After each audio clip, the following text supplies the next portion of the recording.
And today, how to avoid failure. How to avoid We're failure. not giving you tips to go to the bottom. And we are pulling from Napoleon Hill's Think and Grow Rich. Today, the first one here is the habit of indiscriminate spending. The spendthrift cannot succeed, mainly because he stands eternally in fear of poverty. What we're saying is that if you have a business, you're going to have to spend some money. Hey, tell people how Living Social works, that website. Living Social is it's a website similar to Groupon, and you run it as a business. You can run a deal on there if they approve you, and you have to offer at least 50% off of your 50% off or more of your product or service, and then they sell it to the masses for you. How do they make money? Because they get half of whatever they sell for you. So if you sell something on Living Social, you're getting half off. The customer gets half off, but then they get half of that half. They get half of the half. So you get about 25% of your product. On the dollar is what you get. Yeah. So you're going to spend some money. Yeah. So all I'm saying, what he's talking about here is that like we got to spend some money to make some money. Now it doesn't mean that you should just do Living Social as your total as for every one of your customers, because you're gonna have a freaking high markup. But what it does mean is that you have to spend some money in order to make some money.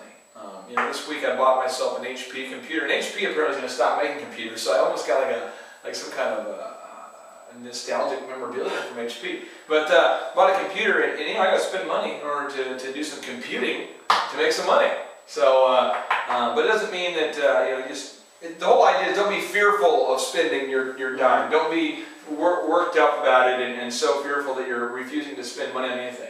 There's people I know that have owned businesses or tried to, and they won't spend money on any kind of advertising possible or any type of incentive program with their employees, and they basically just sit there and expect money to come to them. And I want to encourage you, money's kind of like a river. All right, so you got like a pond here, a pond. All right, think about a pond. As a general rule, you don't, when you're going camping, you don't just get down to the pond and get a little you carry around like a scooper and you don't really drink from the pond. It's sick. There's algae on it. There's nastiness. There's turtles. You're not having turtles in there. but if you're you're camping, you're gonna go to the river usually like a stream. Like you're in Colorado, not like the Oklahoma River. That's not even a river. That's sick. But anyway, if you're in Colorado, there's like a quick moving stream, and the water's clear, and at least it appears to be clean. Now, if you take a little scoop of that, maybe throw it on an iodine pellet or two. But the point is it's much more appealing when the water's flowing. And that's how your business and your life should be. If you've got money flowing in, money flowing out, money comes in, you pay your employees, you pay your team, you share the wealth, it comes back in, there's a river, it's awesome. But if you keep all the money and you just hoard it, you become like, Scrooge, you know what I mean? And you end up counting your coins and having a bunch of pond water. Gross. Yeah. Next up, we've got a lack of enthusiasm. Without enthusiasm, one cannot be convincing.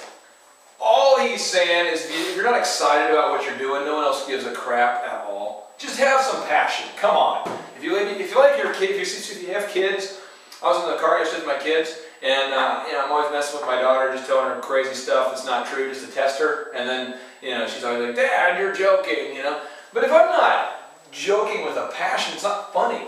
If I'm just making random statements, there's got to be some excitement and some enthusiasm behind these stories I tell and get my kids excited. There's got to be something. You got to have some enthusiasm. If you're at work and you're trying to tell your employees a new marketing strategy, you got to believe it, and you got to show that you believe it by bringing some enthusiasm to it. Just think about it. Billy Mays, the ultimate salesman, he was on fire with his enthusiasm. The crocodile guy that got killed by the stingray through the old heart ski. What was his name? Oh man, I forgot Steve something. Irwin, yeah. His show was super popular, but he was enthusiastic about what he was doing. And even comedians we like, movies we like, anchors we like. We just don't like people without enthusiasm. And the celebrity, but for some reason we think we get a hall pass because we're not on TV. No! If you're not enthusiastic, you repel people. Figure it out, dude. There you go.